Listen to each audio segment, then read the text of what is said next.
Hi, I'm Larry Gifford. I have Parkinson's disease. This is When Life Gives You Parkinson's. Joining me today is my co-host and my partner in Parkinson's, Rebecca Gifford. Hello. Hello, my love. So today is going to be one of those special interview episodes like you've done in the past. Those are always popular. I'm super excited to introduce you to Indu Subramanian. Indu is one of the most prolific advocates in the Parkinson's community since the beginning of the pandemic. She's been co-authoring a blog with Dr. Michael Okun at ParkinsonSecrets.com and hosting seemingly non-stop webinars with the PMD Alliance. She is offering encouragement, new ideas and concepts, and concrete ways you can cope with apathy and depression during COVID-19. Indu is a neurologist and has been working with people with Parkinson's for 20 years. While she is Canadian by birth, she is now living in Southern California, where she heads up the Center of Excellence at the West Los Angeles Veterans Administration, the VA hospital where they take care of veterans. And she's a neurologist on staff at the UCLA Hospital in Westwood. And she's more than that. She's not your typical neurologist. Indu has 200 hours of yoga training, and she's a teacher. And she's been studying mindfulness and was recently certified in integrated medicine. Wonderful. I can't wait to hear what she has to say. Well, let's jump right in. Those two words that I just said, integrated medicine. Indu, what is integrated medicine?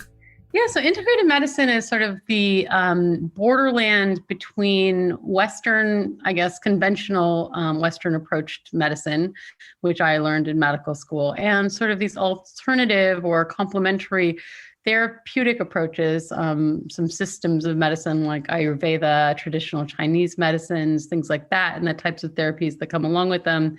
And, some mind-body practices such as yoga and mindfulness and all these things would fall into those categories. Some people would even put, exercising in those categories, depending on your beliefs in terms of whether those would fall into and under conventional therapies or not. But it's sort of this, the approach to integrating these sort of schools of approaches to health. And I like to think about it sort of in a more holistic sort of approach to health, and not just sort of the lack of disease or the absence of disease. It's really this sort of approach to supporting the person in their, total, sort of body, mind, spiritual kind of well-being to make them thrive the best way that they can and ultimately live, a life that has good quality. So mindfulness, for those who aren't familiar, talk about what mindfulness is and why it helps you. Yeah, so mindfulness is kind of this interesting term. So I think basically at its core, it's a meditative practice. It's one of the mind-body approaches. Mindfulness the word I think comes from sort of this, the word out of, Buddhist meditative approach, which is classically in the Vipassana Buddhism tradition of meditation. But I mean, I think that, there's many ways to meditate. And I think that, at the core, it's sort of being present, non-judgmentally, sort of being present with sort of the thoughts that are entering in and out of your mind. And, I think that, you can do this by sitting on a cushion and meditating and, having some guidance with some teacher or a guided audio. But I think there's many ways to sort of incorporate some of the principles of this in day-to-day life, including, being in nature, maybe, going for a walk in nature and just sensing all the things that are around, the sights, the scents, the smells, the sounds, just of being sort of present in that moment in these different experiences. And I think, depending on who you are and what you do all day long, I think, for me, it's sometimes just sort of, taking a moment, before I might, walk in my front door to meet my children and just sort of taking a deep breath or two in and out and just sort of giving gratitude for, what I have in life, and the day that I might have had, and the people that I might have touched, and then entering the new space with that sort of mindset. So I think there are small practices that are quite practical. I think people get overwhelmed with the sense that they're supposed to be in a place with their eyes closed for 30 minutes and really be meditating. It's sort of, I think, a path to getting there and into this sort of place where we can sort of slow down and be more present. And I think this is very helpful to not just our Parkinson's patients, but, many of my colleagues who are healthcare providers, and many of us just trying to, sort of live day to day in the current pandemic, with all its stress and new sort of unprecedented changes that are before us.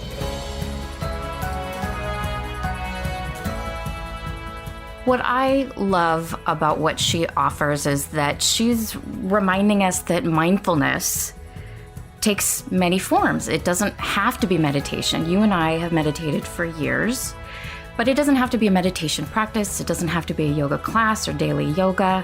It can take the form of whatever works for you in really, really simple ways. It can be a gratitude journal, or simply making sure that you're stopping to take a breath if you start to feel overwhelmed, or just remembering a few times a day just to stop and focus on your breath. Give yourself the gift of a really nice big breath. It works. It helps to ground you and clarify things and just give you that present moment peace of mind, even if it's just for a moment. Breathe through your toes. Right. Like, if you can get the breath down there, that's a big breath. Right. And what a great way to advocate for your own wellness on a regular basis. Right. And it can be so simple. Well, and I find just being aware of what your body needs in the moment, like whether it's take a nap, like sometimes, especially with people with Parkinson's, like there's moments where you're like, oh, I could do this yesterday and today. Well, not so much. So I'm going to ask for help, or like just making sure that you are aware of what you need in the moment. And then also, with the integrated medicine, I didn't realize all this was integrated medicine. I didn't realize when I was getting massage and I was getting acupuncture and I was doing meditation and mindfulness, and I didn't realize that was a thing, like there's a term for all of it. It's kind of like we just thought Parkinson's. Right. I had all these symptoms. I didn't know they were one thing. I was doing all these things. I didn't know that was called integrated medicine. Right. We're taking care of our wellness. We knew that it was part of living a more balanced life, or at least leaning into your wellness and well-being in general, but that there's a term for it. Integrated medicine that incorporates, like she said, Eastern and Western philosophies, looks at the whole person. What do you need in this moment? Do you need to take a walk? Maybe a daily hike is going to improve your wellness immeasurably. Whether it's about writing or art, I have a lot of friends that play music and that makes them feel better. I love playing the keyboard. I'm gonna advocate for Lego here right now. I think Lego should be part of integrated medicine. He gets into this fantastic Lego bubble, and it's really part of his well-being. It's mindfulness practice, because you're absolutely in the moment. You're focused. You're aware of yourself and your body and your brain and what it needs in that moment. And for me, writing and creative expression is a huge part of that as well. Being aware of when I have something that either needs to be released onto the page or something that I find confusing or overwhelming. And if I put words to it, that will help me find that present moment again and accept what I'm feeling. I think a really important part of it as well is mindfulness doesn't mean that you walk through life with a positive attitude, being grateful or having a general attitude of gratitude. It doesn't mean that in every moment you're absolutely 100% grateful for absolutely everything. Right. Mindfulness is also about being aware of what you're feeling when you're agitated, when you're out of balance, when something is awry, and that includes the full gamut of emotions because they're part of our experience. And that is a great transition, because Michael J. Fox just wrote this new book, There's No Time Like the Future. And it's about the struggles that he had a couple of years ago where he had a tumor on his spine and then he fell in his kitchen and he shattered his arm. It's not a spoiler alert. It's not the end of the book. It's not the climax. But he lost sort of his optimism and his, and he got it back through gratitude, really. And so on his book tour, he discussed this quite a bit. And here he is talking with people.com. Part of what I arrive at when I come back to find optimism again is that it's really rooted in gratitude and being grateful for things in life. This thing came to me that when you have gratitude, optimism is sustainable because you keep coming back to your gratitude, and part of gratitude is acceptance, and accepting that this thing happened, this condition you found yourself with, or this situation with your family, or this situation in the world, or whatever it is you're fretting about, accept it for what it is. It doesn't mean you can't endeavor to change it. Doesn't mean you have to accept it as a punishment or as a penance, but just as something you can recognize and put in its proper place, and then see how much the rest of your life you have to thrive in. It's not. Otherwise, it's like this free-floating anxiety that just creeps in every pore of your being. If you name something, identify it, and accept it, then you can move on. I appreciate so much that there's a lot of discussion within and without the Parkinson's community about allowing yourself to have the full gamut of the emotional experience. This is a challenging time for everyone, for people who are dealing with a chronic condition in any way. It's particularly challenging. You can't be positive all the time. You can't be grateful in every moment. It's really important to acknowledge and move through the emotions that you're truly experiencing and allowing yourself the space to do that, and then advocating for yourself in that moment. Say, I'm going to allow myself to have this emotion fully so that I can move through it because I'm human, and it's healthy to do that, to truly acknowledge clearly what you're experiencing. And when Michael J. Fox, the world's greatest optimist, says, I feel like crap, it gives us all permission to have those moments, right? Yeah. Let's get back to Indu. Michael J. Fox realized gratitude is what sustains his optimism. Yeah, absolutely. I think that's probably true. I mean, I think, even when one has very little, I think, some of the happiest people on the planet are in countries that don't necessarily have that much, but it's just this sort of, unfaltering kind of sense of optimism and just this being grateful for, sometimes just the little things, the people that we have in our lives, the, something, that's beautiful to listen to, something that's yummy to eat, something that, is a nice, warm bed at night to sleep in, these small things, I think, when you really kind of count the number of things that we all have to be grateful for, despite, all the things that, are the negatives these days. I think we just realize, more and more how I think gratitude can really affect how we approach our day. And I think that, in trying to help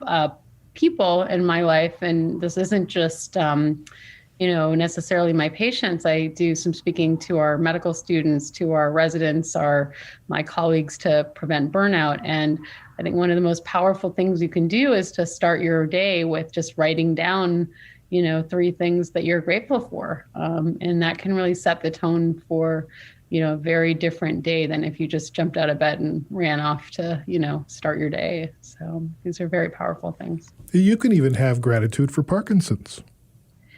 I think there is definitely some people who would say that. I think, I think that there have been patients that I've met, and even the people that care about them, that have felt like they were kind of maybe rushing around in their lives, without really focusing on the things that mattered to them. And it might have been a diagnosis like Parkinson's that may have sort of made them stop and sort of reflect on what does matter to them. How do they want to spend, the days of their lives? How do they want to, really affect change? Who are the people that matter to them?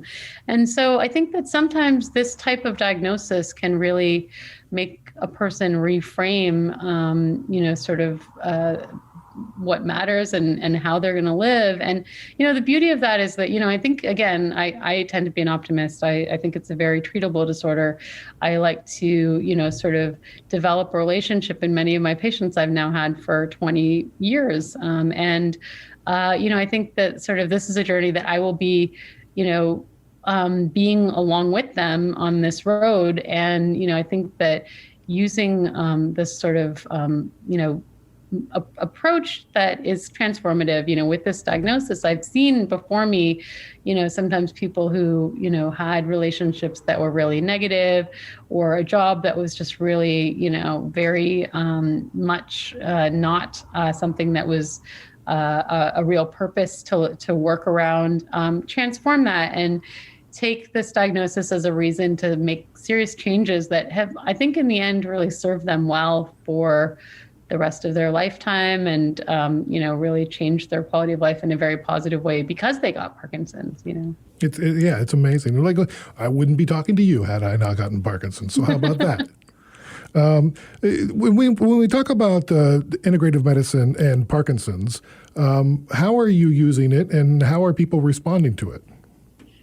Yes, my main passion originally, why I went into this whole area, was around yoga and its, potential benefits in a Parkinson's population. I practice in Southern California, and I have a number of younger women patients that had been practicing yoga and got the diagnosis and wanted some guidance as to what to do after diagnosis. I myself had developed a pretty strong yoga practice for about, I think it was about 10 years before I did my teacher training, which was about 5 years ago. And I did that 200 hours, but I still actually continue to do a lot of trainings and, have really enjoyed growing into that community and learning about it and interfacing with those types of practitioners who I find very, sort of excited to work with our patients and interested in neurological issues, and just really open-minded to see about, partnering with me as a doctor to try to help people. So I think that yoga has been something that I've been really excited to explore. And I think it fits very well with Parkinson's in the sense that I really think about yoga as a few things. One is the poses themselves, the sort of physical poses, which, incorporate sometimes stretching, and for a disease that often affects body parts and makes them stiff and slow and can affect posture, I think it makes a lot of sense. I think yoga can really, focus on balance, which I think is, often affected in Parkinson's. It has a significant amount of breath work, which I think is really amazing because it has a real ability to help modulate the autonomic nervous system, which is that sort of nervous system that's working in the background to affect blood pressure and heart rate, temperature, and things like that. And, it affects certain, the sympathetic and parasympathetic nervous balance, which can affect mood and anxiety and things like that. So I think it's very powerful to use breath to modulate that. And then the mindfulness aspects of the meditative aspects is also part and parcel of yoga. And I find that very exciting for patients with Parkinson's, in the sense that it can really help with the non-motor aspects, including anxiety, including things like cognition, sometimes apathy, depression. There's a whole host of things that it can really affect sleep, even in some ways. So I really think it's kind of a complete package. But of course, I'm a bit biased because it's helped me in my own life. And then I think for me, the social aspects are really pretty magical. So getting together in a group, having a yoga teacher that can guide somebody in a group practice and become sort of a network of people, a real sort of family of folks that, connect kind of with this yoga interest is actually quite beautiful. And as you know, Larry, I've been doing some research in social connection, and have been really fearful of our patients even before the pandemic getting isolated and lonely. And this can be quite detrimental. We're seeing in some of our studies now. And I think that yoga and these sorts of group kind of classes with mind-body approaches and things can be really effective in helping patients with, staying socially connected and having a common purpose that can really help them. Well, let's talk about that a little bit, because it is super important and ever present with COVID-19. How is the pandemic impacting socialization of people with Parkinson's, and what, I'm guessing there's a domino effect. Yeah, so I think even before the pandemic, I think we were quite, sort of worried about social isolation in our societies, especially in the West. People tend to be becoming ever more living by themselves, and as they age, tending to not come out of their homes sometimes, getting feeling like they might be a burden on others, and so sort of really just kind of keeping to themselves. This was even pre-pandemic. I think there's a lot of, in our society, a sense of, independence, I guess, in some ways, but also, it fosters a sort of, disconnection, I think, organically. So with COVID-19, I think with the hopes to keep everyone safe, we've really been pushing for our patients, especially ones with a certain age group, our male patients more, probably because of the risk, when we're seeing the numbers originally of, males over 65, 70, which is, often a pretty large population of folks that get Parkinson's as well. We were telling everyone to, stay home, stay indoors, stay away from each other, and really, be in lockdown effectively. And I think that, we didn't have a sense of how long that was going to be. And it was, of course, the right thing to do at the time.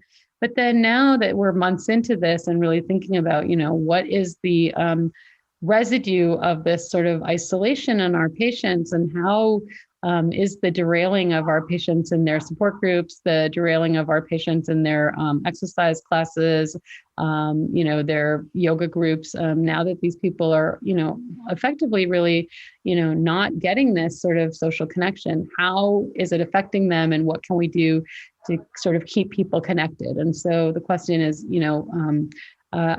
don't have great data yet. We're planning to repeat some of the surveys. We just sent out some of the surveys with Dr. Mishley and her team from Bastyr. So we should have, new data on the specific effects of COVID-19. But I think that everyone can tell for themselves anecdotally that this has been a very difficult time. People are, grandparents are not seeing their grandchildren. And this sometimes was the one purpose that many of my patients felt that they were serving, was that they, were helping with childcare, or, helping other neighbors out, or, volunteering at the VA, for example, which is where I work. Folks were coming in physically and meeting and greeting, patients and helping out. So it's been sort of one of those things where, as we've gone through the pandemic, we're trying to keep people connected, and it's unclear how to continue to do this. So, we're looking for strategies, including, is there a way to proactively identify people who might be lonely, maybe connect them with someone who might phone them, once a week, or connect them in a virtual modality, such as a virtual support group. I've been running a virtual support group literally since day one of COVID, trying to keep our patients connected through Zoom technology. But as you know, Larry, a lot of our patients are in age groups where they may not necessarily feel comfortable using this technology, or don't have access, quite frankly. There was some statistics that kind of frightened me about, your average patient who's above the age of 65, who's subsisting on, Social Security or, certain income, really cannot afford or does not have access to internet. It's like a very low percentage of those folks that really can get internet and get a computer and get the setup. So it was like 20% of folks or something in a certain age group, if you look at the United States. So it was, even though we have these technologies, which are brilliantly exciting for this type of interview and other sorts of folks, it still excludes some of our most vulnerable populations. And usually they're in rural areas as well, which is where you really need the telemedicine as well. It's like the catch-22. You can't get the Wi-Fi out there, and they can't get the access to the doctors remotely, and they can't get to the support groups and all that good stuff. Exactly. So how frustrating is that? Yeah, I think if we're really going to try to connect people, we're going to have to really see. I mean, I was on a committee call for some of this type of issue, and we basically talked about the need for universal Wi-Fi that is free, at least to certain age groups, if we're really going to say that we're helping people access care. It cannot be some people and exclude others. Well, yeah, it goes towards when you get diagnosed, you shouldn't just get a bottle of levodopa. You need to get an exercise regime. Maybe you get free Wi-Fi. Maybe there's a whole package of stuff you get. Yeah, perhaps an iPad as well, right? Yeah, I mean, it's sort of like, yes, we do need to have a system in place, I've been touting the importance for all of our patients, including some of my women with Parkinson's. A lot of them tend not to have a tribe or a spouse that they bring in with them. A lot of the men will bring in a wife, but often my women come in alone, and they are sort of stoic. They want to go through it alone. And then, at some point, I'm really talking about, serious, things that need to be decided upon, or, who would be that hand that can you hold right now? And, that's when we're like, well, I never really thought about this. And, should it be my daughter? Should it be my cousin? Should it be my, best friend from, law school or whatever, grade kindergarten, but I think that thinking about from diagnosis, your tribe, and who are going to be your cheerleaders and who are going to be your confidants, I think is really part and parcel of the new dialogue that I'm hoping to start having with our patients with some of this new information. Because I think to have folks that one can really reach out to, and know are going to be there for the duration is absolutely important to understand, to understand why we're using medications, what types of issues come up. Having somebody to be your cheerleader as a patient, I think, can be transformational. And many of the times when we do studies and we're looking at, Caucasian men that are married, that are 65, which is your average participant in a study, we aren't including these types of demographics that really do need a hand to hold and a shoulder to, hug or whatever. I think this is a sort of dialogue that we need to be having. For sure. Like, I can't imagine going through this without my wife. Yeah. You're very lucky. I am very lucky. I have more to be grateful for. Absolutely. As you work with the VA, with the veterans, how open are they to yoga and mindfulness?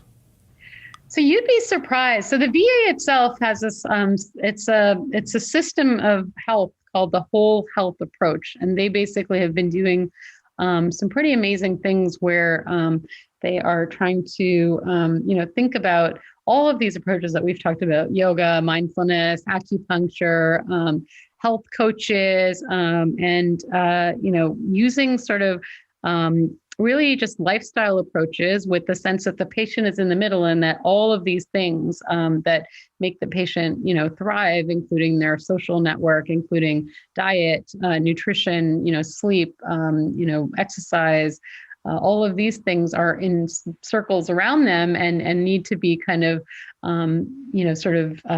encouraged and explored.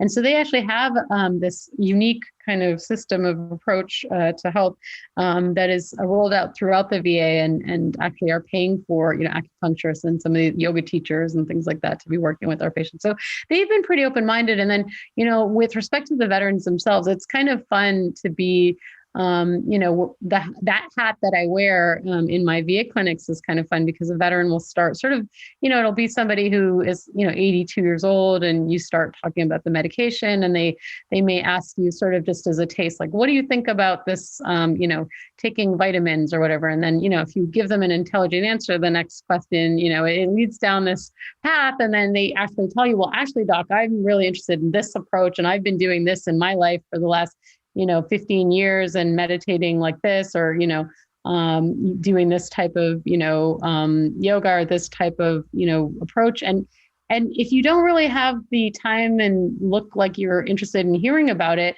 no one will actually bring it to your attention. But I think in many of our studies looking at North American populations, about 65 or 70% of folks in the US right now with Parkinson's have been using some sort of what we call integrative medicine modality already. And they may or may not be speaking to their doctors about it at all, but they are using this. Or telling anybody. Right. That's great. That's got to be good news for you. Yeah, I mean, I think it's good news for me, but at the same time, if we're not learning about it, not understanding about it, then first of all, some of these approaches are not fully without harm. Often people will ask about, certain types of supplements, for example, or herbs. And, so some of those things can be quite potent and actually interact with, other medications that we give. So it's important that the dialogue be happening. Honestly, some of the approaches that people get, if you Google, for example, Parkinson's, the stuff that comes up in ads often has very little merit and sometimes can be quite expensive and sometimes even dangerous. And so I think having the ability to have a dialogue, having some ability to understand who's using what the potential benefits are, but also understanding the risks, like any approach is important. So I think, my hope is to at least be open about talking about this and have,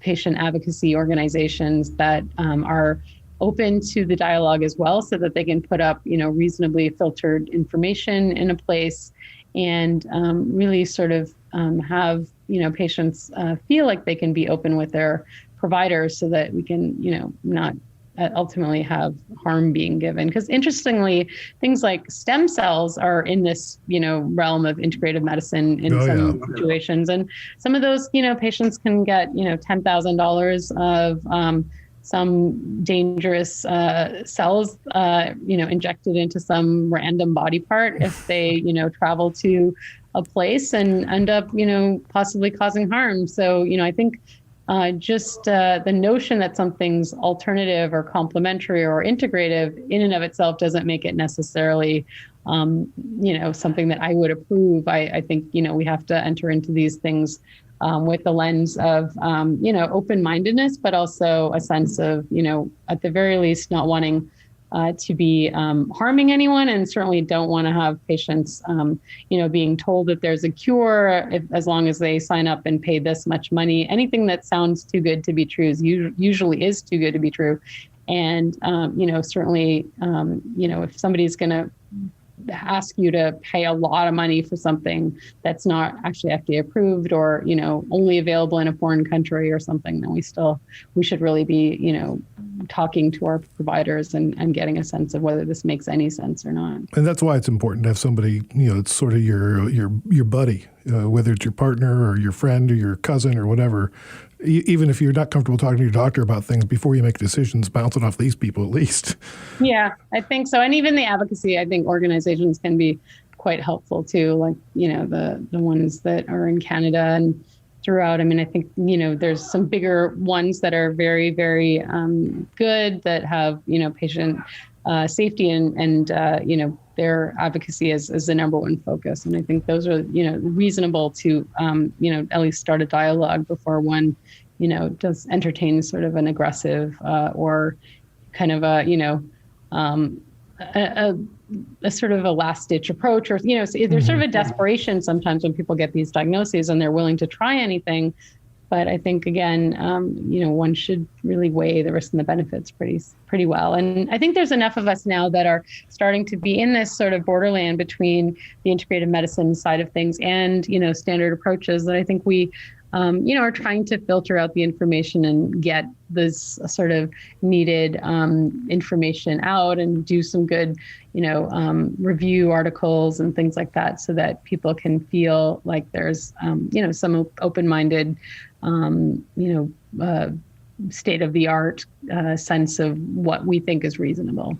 Why Parkinson's? Why dedicate your career to helping people with Parkinson's? So I love the brain. I think the brain is super cool. I think in medical school, there were, I had a class of 250 colleagues, and I think there was two of us who went into neurology. So I think it's rather unique to be in love with the brain as I was. And I just thought, it's the heart of where, I think emotions resonate from the heart as well as the brain. I think that, it's sort of, I love math and science, and I was always drawn to, the power of the memory and, just how many cool things happen in the brain. I had an uncle who was a neurologist in India, and he inspired both me and my cousin, actually his son, to go into neurology because he always just had the coolest stories of various patients to tell us. And it was just always such a pleasure to, interact with him and be around him and hear all his stories. So that's why the brain. So storytelling got you into neurology. Yeah, I guess of sorts. Yeah. I mean, it was always sort of, he'd come back. And my mom's a doctor as well. We have a family full of physicians. And, I was just always struck by, how much you can help people and really make a difference in their lives. But, the stories of neurological patients has always kind of fascinated me. If somebody had a stroke in the right part of their brain and they could, speak but not comprehend. If you had a tumor in the right part of your brain, you could end up losing vision in a certain area, and you could tell that from their neurological exam. So many cool things. It was sort of like this deducing kind of where the problem was and what the problem could be from the history and the physical exam. And I just always was fascinated by that. What's the coolest thing you've encountered so far? I mean, I really enjoyed being a Parkinson's doc and making a difference. I mean, we've had game-changing moments where literally a patient has walked in or been brought into my room as a neurologist, like the VA, for example. And this happens about once every couple of years, where somebody, is literally can't get off the wheelchair, can't get off the couch, is brought in, unclear what the diagnosis has been, even despite practicing in, a developed part of the world. And, we examine the patient and we say, oh, this looks like Parkinson's disease, give them a medication, and they literally transform in front of our eyes. So, and, by 4 weeks later, they've been given their life back, which is pretty amazing. I'm still always amazed by how our patients respond to some of our medications and our treatments. And once people get into a flow with lifestyle sometimes and really get into a good, healthy kind of approach to living, some of them say that, they're in the best level of health that they've ever been in their lives with the treatment that we're able to give them. And, sort of a part of them owning their disease and getting into the right groove and us giving them the right diagnosis and putting them on the right therapy. It's a pretty magical thing that happens. Talk about owning the disease. What does that mean to you? I think you and I have spoken a little bit about this along with some of the Avengers that you've been working with. But I think that, for me as a Parkinson's doc, we give this diagnosis out to patients on a regular basis. Pretty much my weeks are filled with giving out this diagnosis. And I personally think that it's a really treatable disease. And I think we have a lot of therapies that can make a huge difference for patients. And, we keep people living much longer lives, much more, good quality of life. But I think some part of that comes from them accepting the diagnosis and kind of becoming part of the solution. And there is this sort of game-changing moment, I think, that happens. And sometimes for some people, it's, week 2 of the diagnosis. Sometimes it takes 5 years to get that sort of transformation. But I think sort of accepting the diagnosis and then trying to put the energy rather than fighting, I think, the diagnosis in terms of, the acceptance aspect. When people are in denial, wanting it to be something else, wanting us to be wrong, pretending like there's really nothing wrong, minimizing symptoms, trying to hide it from people. I think once people have really accepted it, I think they can take those steps to really change that energy, change the focus in a positive way to, putting that energy into, advocacy, activism in terms of empowerment in what they can do in their daily lives, and really make a difference from a lifestyle and, exercising, eating right, sleeping right, putting all those sort of pieces together can really, I think, make a difference. And once people, I guess, quote unquote, own that, they accept the diagnosis and take those steps to, get in a good sort of framework of being part of the solution, I think it can really be transformative. Yeah, Parkinson's is one of those diseases. It's and I'm sure there's some others, I just don't know what they are, where when you go to the doctor, typically, you're expecting the doctor to make you better. And with Parkinson's, the doctor can prescribe a few things, but most of the work is on your own. It's emotional, it's spiritual, it's physical, and you have to keep yourself accountable. And in order to get better and to keep the symptoms at bay, you've got to work at it every day. And that's not really the doctor-patient relationship we're used to. Yeah, I mean, I think that that's true. There are other diseases like that. I mean, I think you could say that, cardiovascular disease, high blood pressure, diabetes, many of these things are, should have a similar approach. There are some medications that people can go on, if they really can't, make the lifestyle things happen. But, sometimes we do see that where people are getting, heart surgeries or heart, bypass surgeries or stents and things put in because they can't kind of get on board with the lifestyle changes that can really make a difference with those vessels being clotted off. But I agree. I think that with Parkinson's, we have, a therapy that can replace a chemical that's missing. But then there's all this other sort of areas that really require, I think, some working together. I would like to say, I'm sometimes the cheerleader, I'm sometimes the ship captain a little bit to guide people, but then ultimately it's for them to, really make the day-to-day changes, with our guidance. And hopefully we can, work together in a therapeutic alliance to help patients to get to where they need to get. So I think it definitely requires a lot of commitment and ownership by the patient. Yeah, and I didn't mean to diminish the role of the neurologist and the rest of the team, because the team is really important. Tell me quickly about ParkinsonSecrets.com. So Mike Oken and I have been working on a blog together. I think you had him and his team with the Ending Parkinson's Disease book on your series. So all the good things that they do. And as the Avengers, I think we're all trying to work together to sort of figure out how to end Parkinson's. So Mike and I have been working on a blog and interviewing some of the guests that we've had on the virtual support group, which is hosted by PMD Alliance. So we welcome folks to go check out both the PMD Alliance videos and then the blog as well. And we've had just some great folks come on and blog, and hopefully we'll have all the Avengers and their blogs as well. But I think it's something that we're trying to provide, once a week kind of tips that are practical. We've had occupational therapists, physical therapists, yoga teachers, all kinds of folks. We've, had some cutting edge kind of research, including our research on social connection that just was put up in that space. So we urge you to check it out. And if you have suggestions for blogs that you want to see, you can always, write to us as well. And we hope to continue to have an amazing sort of dialogue between, you guys as the PD Avengers and the advocacy work that you're doing and activism, and us as, the ones that are cheerleading alongside of you.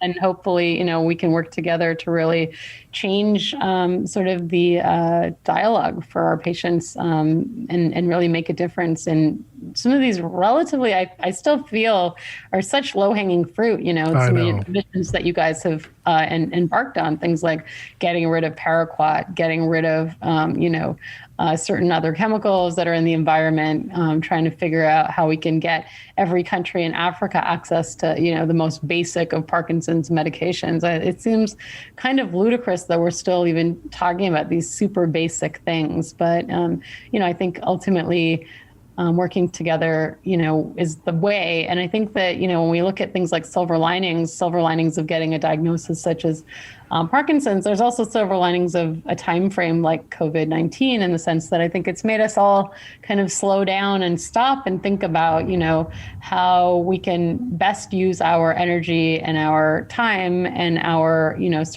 motivation right now.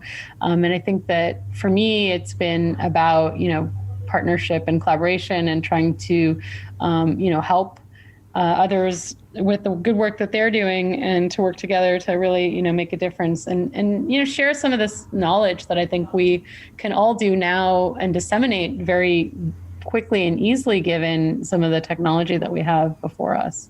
For those folks that are feeling a little sad and blue and kind of frustrated with COVID-19, I think a lot of the integrative approaches that we've talked about, keeping exercise going and the mind-body approaches with yoga and mindfulness and, good diet, good exercise can serve all of us well, regardless of if we have Parkinson's or not. Just being a human being on this planet, I think we should be entering those in our daily lives. And then certainly the social connection piece is something that I would hope we can all reaffirm, and hope people can reach out through various mediums, including this type of podcast, to stay connected, and also, just old school basic phone calls to one another. Right. That's great. No, we really appreciate it. Thanks for your time, and we really enjoyed talking to you. Yeah, likewise. Thank you. Have a good one. Oh, man, she's great. I love talking to Indu, and I look forward to collaborating with her in the future, because she's really big on collaborations. Excellent. You can read her blog at parkinsonsecrets.com. There's no S on Parkinson's, but there's an S on secrets. So it's parkinsonsecrets.com, or watch her webinars at pmdalliance.org. This is When Life Gives You Parkinson's, a Curious Cast podcast. Our story producer is Dila Velazquez, sound design by Greg Schott. The presenting partner is Parkinson Canada. Diagnosed with Parkinson's, you are not alone. Parkinson.ca. Thanks also to our promotional partners, PD Avengers, a global alliance of people with Parkinson's, our partners and friends, standing together to demand change in how this disease is seen and treated. Join us now at pdavengers.com. The Michael J. Fox Foundation Parkinson's podcast, hosted by Larry Gifford. I know him. I did kind of too. Available on Apple Podcasts at michaeljfox.org. Spotlight YOPD, the only organization in the world with the singular focus of raising awareness of young onset Parkinson's disease. You can find them at spotlightyopd.org. And the World Parkinson Congress 2022 in Barcelona, Spain. Yes, we're going to Barcelona! Go to WPC2022.org for details on special virtual events you can participate in now. We better be able to travel by then. I make no guarantees. And thank you for listening. Please take a moment to subscribe to this podcast on Apple Podcasts, Spotify, CastBox, or wherever you listen to podcasts. And while you're there, give the show a 5-star rating, and we'd like for you to comment, please. You can also engage with us on social media. It's at Parkinson's Pod on Facebook, Twitter, and Instagram. Our email is at parkinsonspod@curiouscast.ca. And spread the word however you can, wherever you are. Tell a friend. Run into somebody that has Parkinson's, or somebody who knows of somebody with Parkinson's. Go, hey, there's this great podcast. Or like email somebody randomly and just go, hey, I thought you might like this. Just send a link. It's like a gift. Why are you laughing at me? I greatly enjoy your silliness. Oh, great. Keep positive. Keep exercising. Keep listening. We'll talk to you next time.